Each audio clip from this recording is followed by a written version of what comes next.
to the world. My name is Hideyuki Yoshioka, or Hide. In this program, I invite some guest professionals who's working in cross-cultural environment with diverse background, and I ask them to share their perspectives, insight, and suggestion how to work creatively in this diverse working environment. Today's guest is James Seow from Australia, originated from Singapore. He's very talented, well-experienced professional facilitator.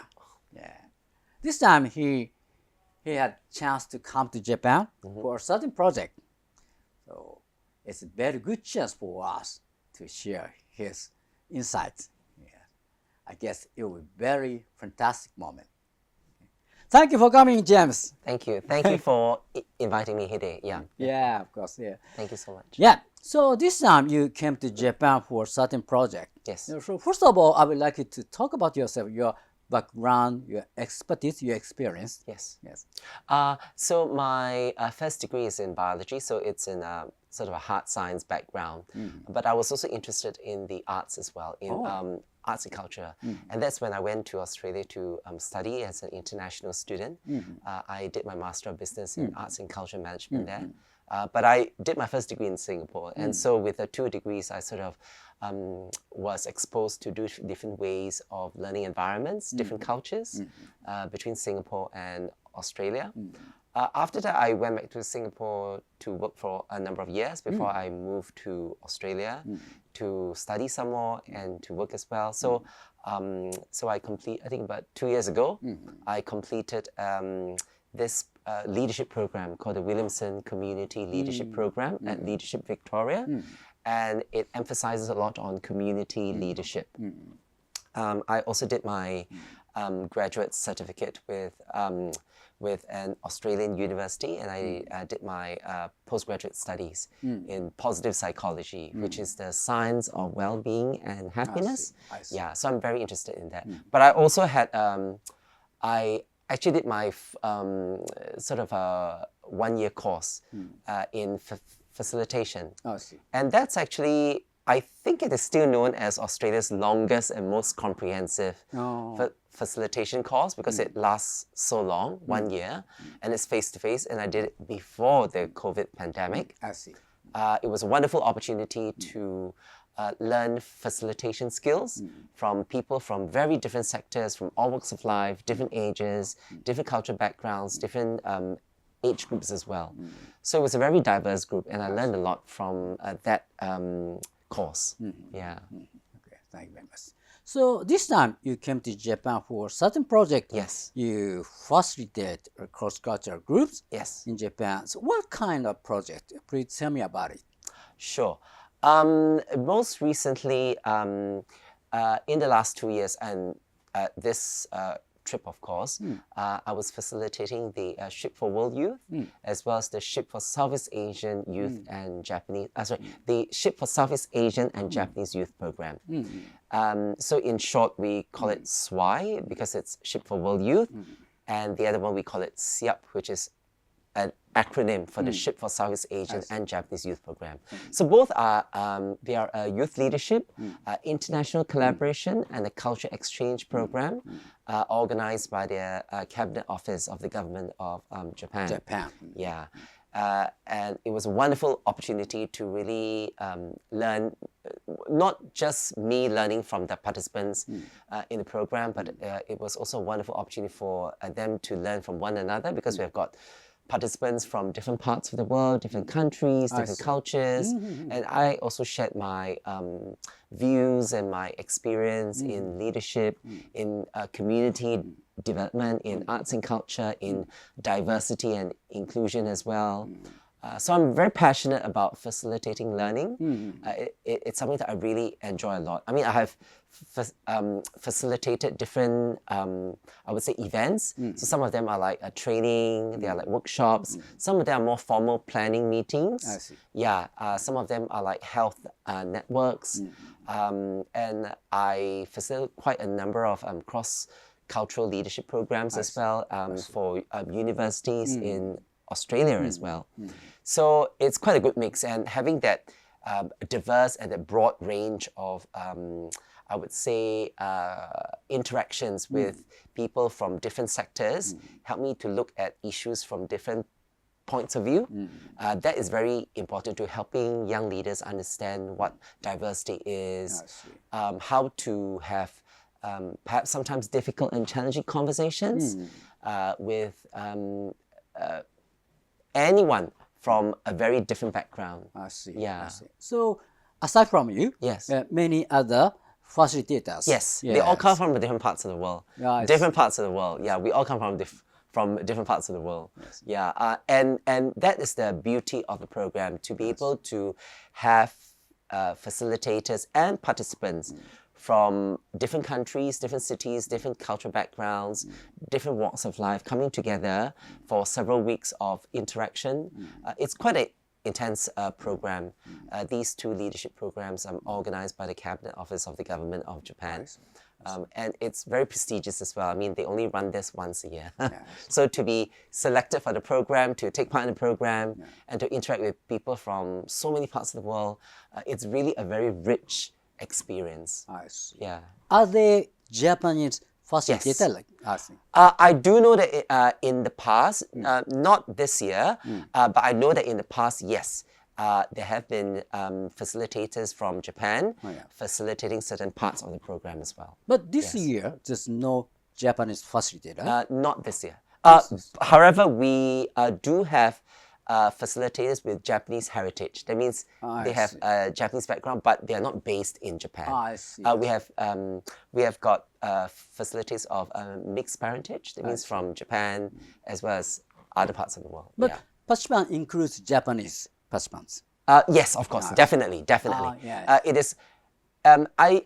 This is one way of exposing the young leaders of Japan to different points of view, different cultures, learning experiences from different parts of the world. So obviously, definitely, Japanese young leaders and participants have to be involved in this. It is crucial. I see. Yes. Japanese government organized that project, and there's Japanese participants, but there's no Japanese facilitator. Japanese government should hire me. Oh, aha! No, there. As I said before, there were Japanese facilitators in the past, so I know that in previous years, yes, there was. That's a good way to put in a note, though. But yes, but yes, there have been Japanese facilitators in the past. Yes. So let's talk about culture matter, culture thing. Yes. Yeah. I guess you have lots of experience to facilitate cross-cultural groups. Oh, thank you. Thank you. Yeah. We all learn from one another. Yeah. I mean, I see learning never stops. Learning, the world is changing so fast.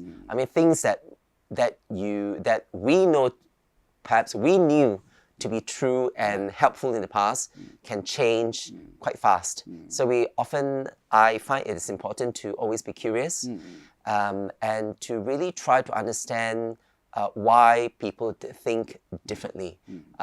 So when it comes to facilitation or group work in multicultural settings or in situations where people from very diverse backgrounds and points of views are involved, it is important to be curious and to be open to new ideas. So I would like to share your honest observation.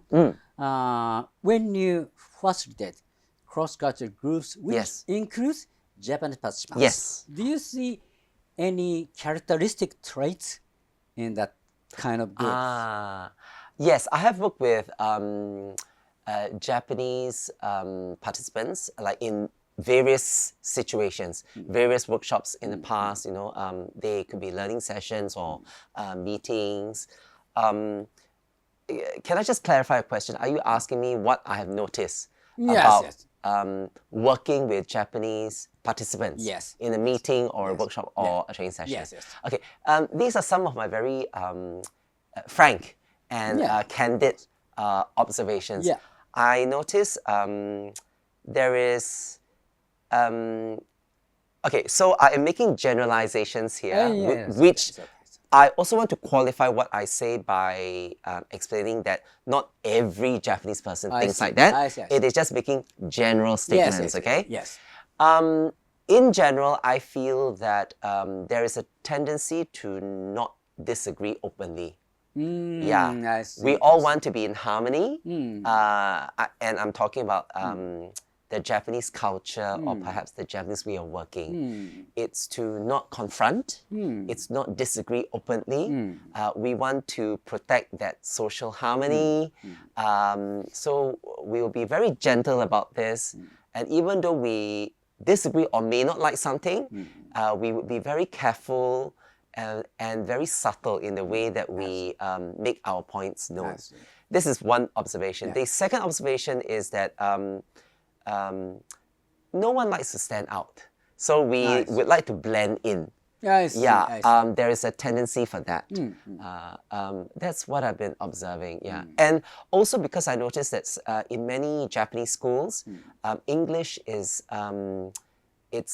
it is not a language that they use frequently. So when it comes to communicating in English, formulating and expressing one's thoughts in English may not be so quick and easy. So perhaps I would say certain groups of Japanese people might take a bit longer or might not feel so confident about expressing and communicating, may not feel so comfortable or communicating in English because it is not a language that they use all the time. I agree with that. So generally, we Japanese don't try to explicitly disagree or don't try to stand out in the group. Do you think it matters? Do I think it matters?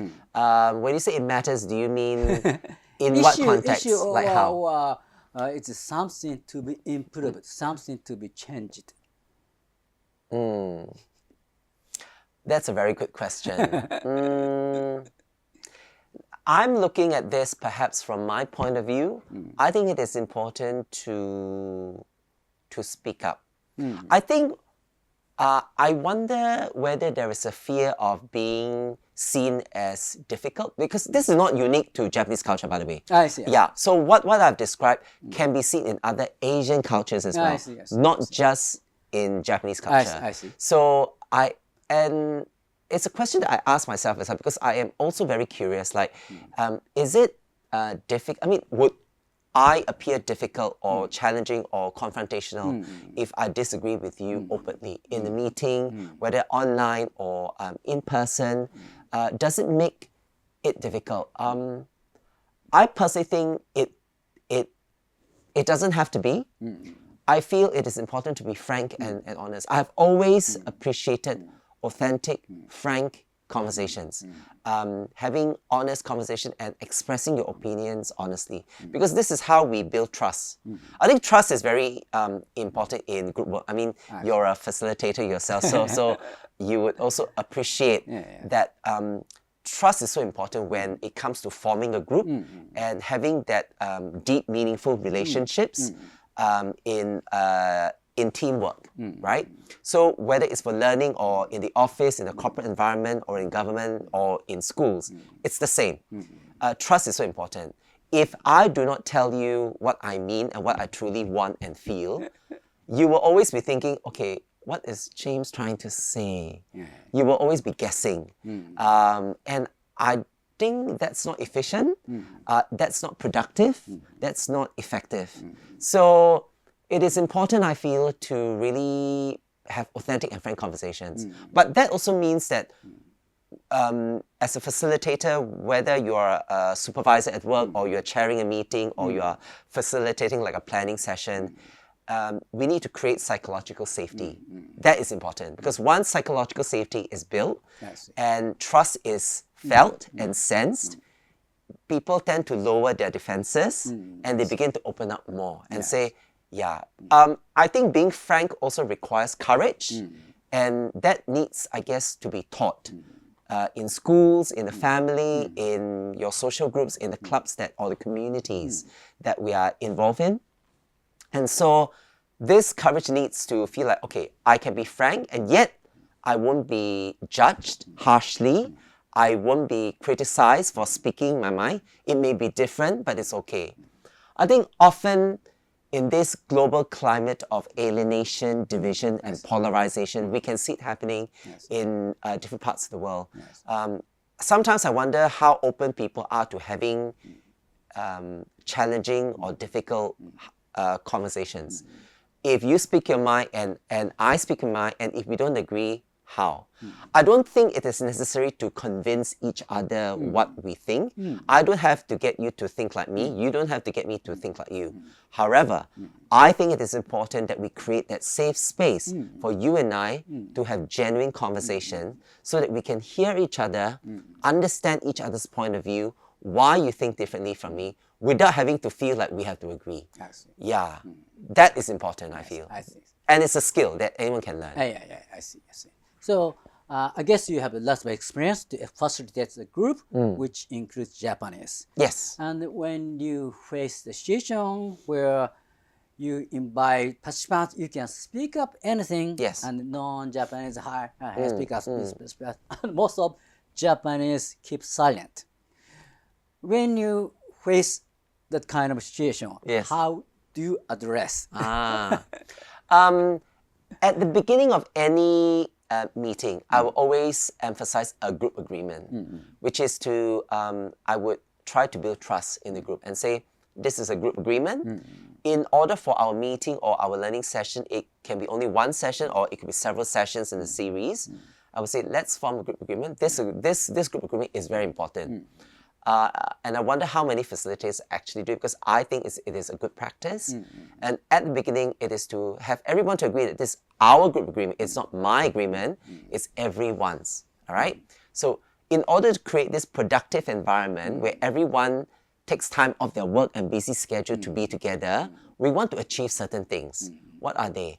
And to achieve those certain things, what are we agreeing on? Like how are we going to agree to engage with one another, to interact, to learn from one another, so that we can be productive? And by the end of our series of meetings and our planning session, we know that we have achieved our goal. So to achieve our objectives, besides knowing where we want to go, how we are going to get there is just as important. So I feel it is important to establish that group agreement at the start, knowing that how we choose to engage with one another and work together is very, very important, because that sets the tone. I see. Often I find if people are afraid to speak in a large group, I find that if there are many ways in which we could get people to express their opinions.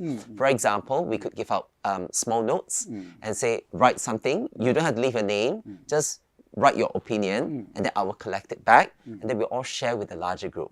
So that no one feels, because no one knows, no one in the group knows who has written what, and so that perhaps provide a little bit more safety.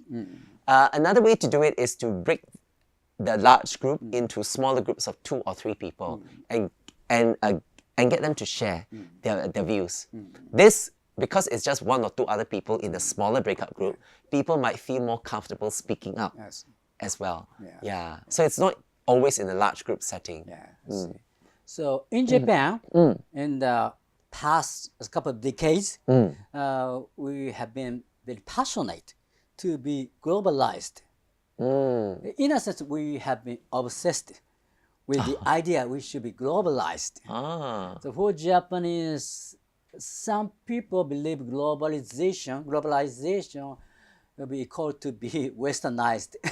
And yes, we admit our characteristic trait as we work together with diverse people, as we make the presence in the global setting, we learn compared to other countries' people, particularly Westerners. Japanese tend to be silent. Japanese tend to be awkward to speak out. So we must be changed. We must be improved.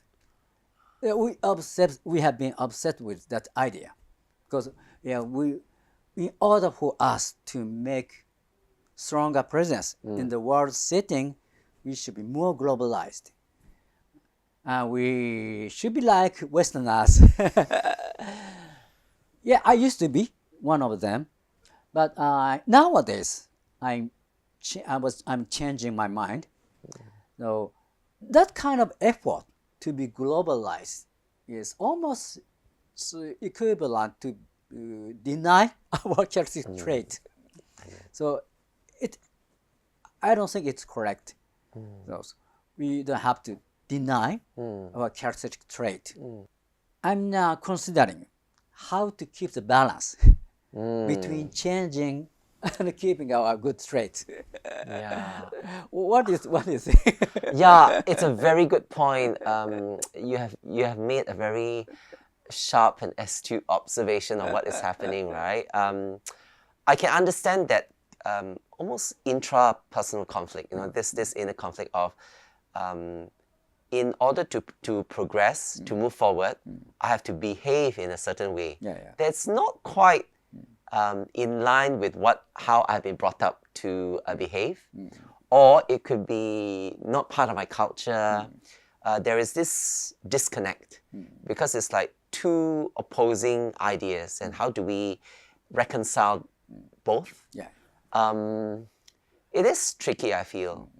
I would like to return to this notion of values. I think perhaps a group of people might identify as being Japanese, or could be Australian or Italian or any nationality, but everyone can be different, right?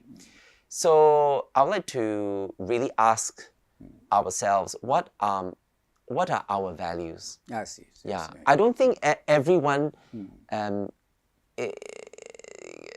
I don't think it is reasonable to expect everyone to behave the same. But one needs to be true to one's values. What drives you? What is real to you? How do you see yourself? What do you want to be? What is meaning for you? What is your purpose? I think all these are very deeply reflective personal questions that one needs to ask oneself. Okay?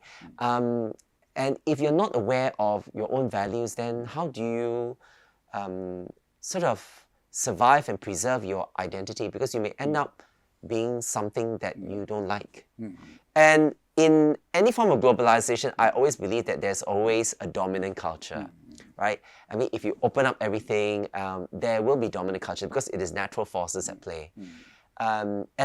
And this is my view, and I would love to hear your views as well. No matter how small or how big a group might be, it can be a nation, a community, or a small group of people, there's always a dominant narrative. There's always a dominant way of thinking. And if you do not belong to that dominant way of thinking or that dominant narrative, how can you remain a part of that group, maintain your sense of belonging, and still preserve your identity and your values, and not allow who you are, who you really, really are, to be compromised? I don't have clear answers for that, but it is important that we consider that question, because no matter where you go, there will always be a dominant narrative. It means most of the people would think that this is the best way to do it, this is how we do it.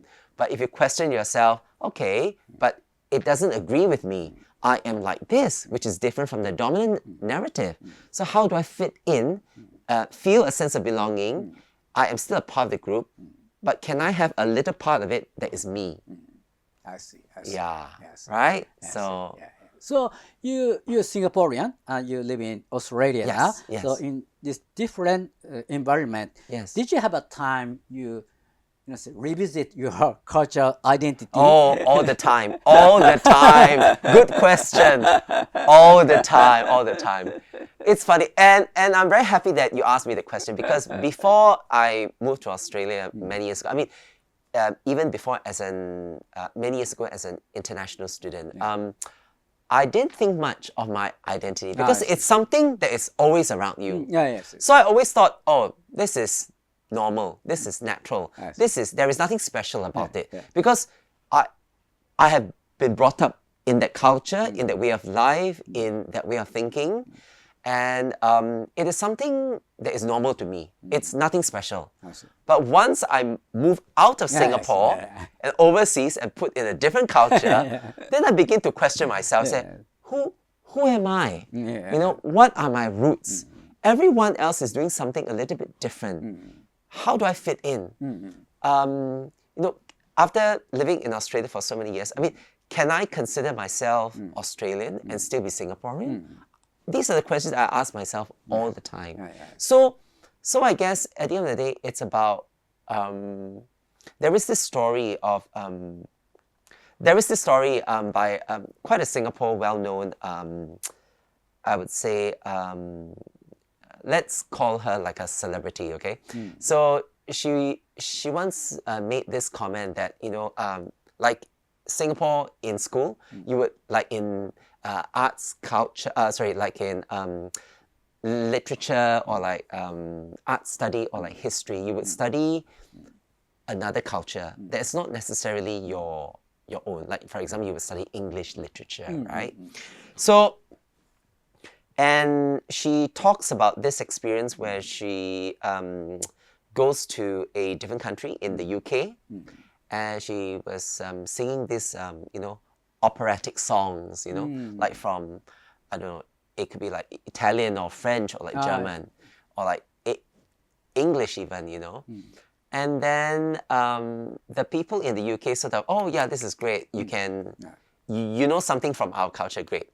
But what about your culture? Can you show us something from your culture? And she was stunned. She said, oh, I don't know. You know, I don't know much. So it's happened to Japanese many times. Oh, really? Yeah. So it's the same. So while we can do something great that is outside of our culture, what about something that is from our own culture, our heritage, our history?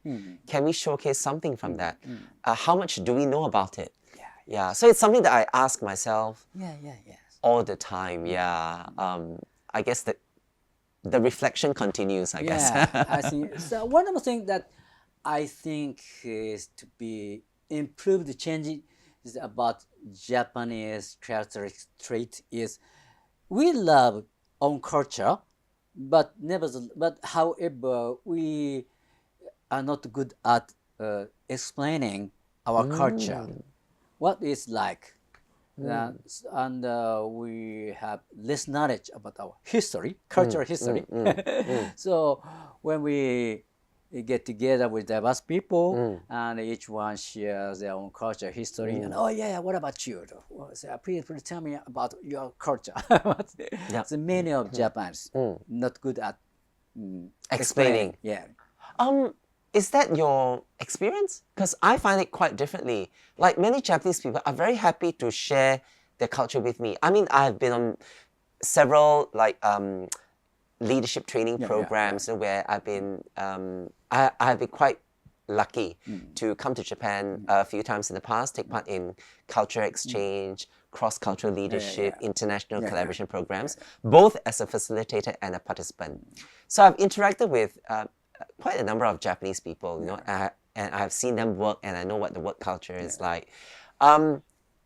I think they are very, very proud of their own culture. We are very proud of our culture, but and they are willing to share that with me, and they can explain, you know, this is how things are done. It's about the arts or culture, or it could be the history, it could be the food, the way you dress, fashion, and everything. They are very happy to explain it to me. Did you have a different experience? So many foreign people came to Japan and they're interested in very Japanese cultural thing with some kabuki. Yes. I want to see kabuki. And have you ever seen kabuki? No. So kabuki, do you know history of kabuki? No. They come to Kyoto, and they visit lots of temples. And so when we go along with the temple, and that foreign tourists ask, who built this temple? I don't know. Oh, interesting. So am I hearing that you are wishing that they would know more about their own heritage and culture? Is this what I'm hearing from you? Yeah. I see. I think it is important because it gives you a sense of rootedness, isn't it? I mean, by knowing one's culture and heritage, and by knowing your past, you understand where you have come from and where you are now. Where you are now, and because of the past experiences, how you land up here. I think that is important because it gives you a sense of identity, I guess. So as I had lots of chance to work together with foreign people, I learned the importance of learning our own culture, our own history. Yes. I think it is important. I was also thinking about what you said just now about globalization. Like if we get exposed to many different things, I have no answer to this question, but I would like to ask it anyway, which is, if we get exposed to many different cultures from the media, from traveling and all that, right? If I like something so much that I adopt that culture that is not part of my heritage, is it wrong? Like, is it shameful? I don't know. I mean, say for example, I am born here. I mean, I'm just giving a hypothetical example. I'm Japanese, I'm born here, I'm brought up with, typical family, like in Japan. I had a good education in Japan. Then I go abroad and I exposed to a different culture, and I love that so much that I let go of my history and my past, and I only practice and live the life of that is dominant in another country, and I embrace the identities of the new country that I adopt, that I move to. Is that okay? I don't know. I don't think it's wrong for us not to explain our culture history well. But I guess as we learn much more about our culture, our history, the more we would be proud of that. That's true. Usually that's the case, I guess. That is usually the case, I guess. I think in open markets or in globalization, I think one is always exposed to something else. So is it okay if two cultures feel so much that a new culture is born? I mean, as is the case of Peranakan, for example, like in Southeast Asia, you have the local women from Malaysia, Indonesia, and Singapore marrying Chinese men who migrated from the south of China to Southeast Asia. And they marry, and so this new ethnic group is called, and they call themselves the Peranakans. So the women are known as the Nonyas, and the men are known as the Babas. These are just titles. So, but I mean, and what I really admire about the Peranakan culture is that even though it is a very unique ethnic group, they preserve the identities of the mother cultures from the Malay side and the Chinese side. I mean, I'm just giving one example.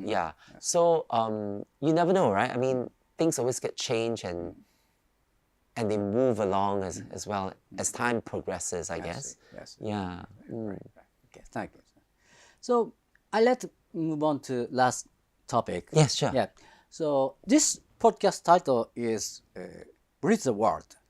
Which means for me, I believe facilitator's role is kind of bridge between the difference. Not only cultural difference, but also various difference.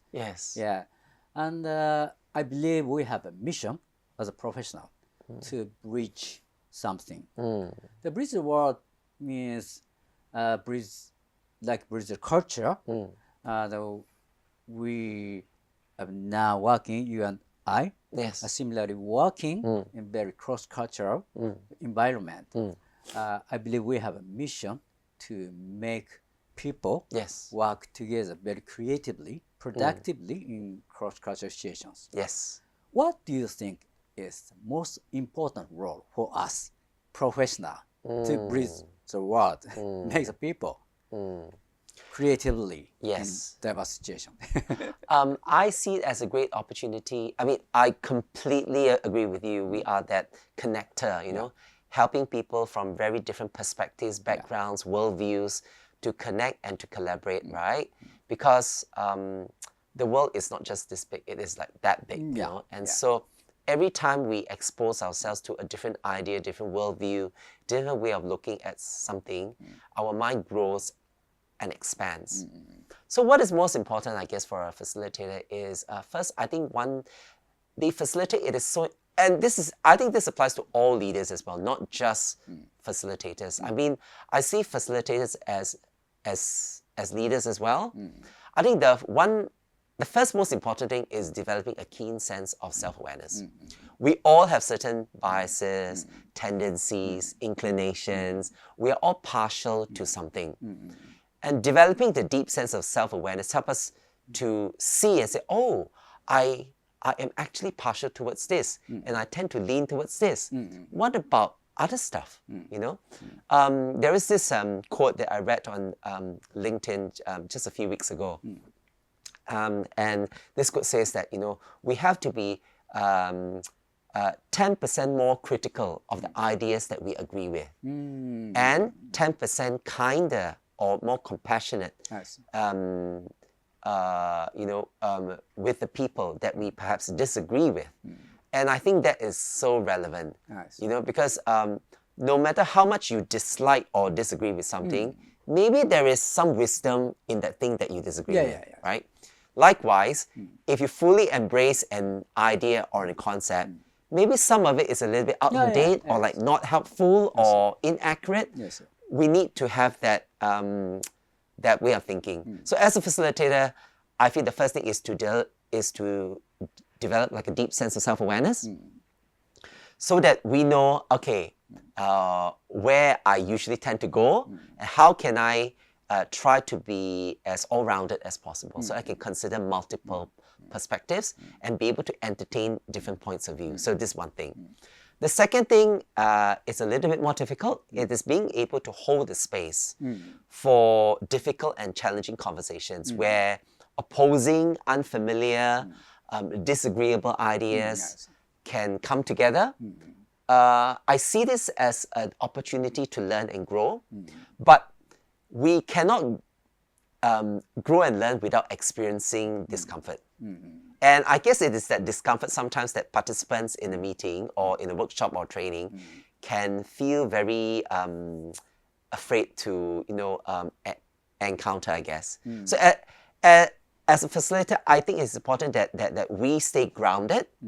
We don't get too emotionally agitated. So we need to stay grounded. We need to regulate our own emotions because we are also humans as well. Facilitators are also humans. So if we hear something that we don't agree with, it might also trigger certain feelings in ourselves. So we need to be grounded, regulate our own emotions, and continue to hold that safe, trusting space where voices, opinions, ideas that are very different can come together, mix, and say, okay, what are we trying to understand here? So allowing the facilitator and the participants, reminding all of us in the group work to be curious, to continue to explore and discover what all this mix of ideas and opinions mean to us. I think that is important. Yeah. Thank you. Thank you very much. Thank you for sharing. Thank you very much. Oh, pleasure, pleasure. It's very profound, inspiring, very fun time. Really? Oh, thank you. Thank you for inviting me. It's such a pleasure chatting with you about multiculturalism, diversity, and facilitation, and, you know, cross-cultural work. Such a lovely experience. Thank you so much. I'm happy to hear that. Thank you very much. Thank you so much. Thank you. Okay, thank you very much. Thank you. Thank you. Inviting me, Hide. Yeah, of course. Thank you so much. Hello, my name is James Seow. I'm very passionate about positive psychology, well-being science, mental health, community development, and community empowerment. So if you would like to collaborate with me or to just connect with me and explore ideas or to brainstorm projects, ideas about anything that is related to diversity, inclusion, well-being, and mental health, or international collaboration, or even cross-cultural leadership, please look me up on LinkedIn. So my name is James Seow. I think you could easily find me there. Thank you so much.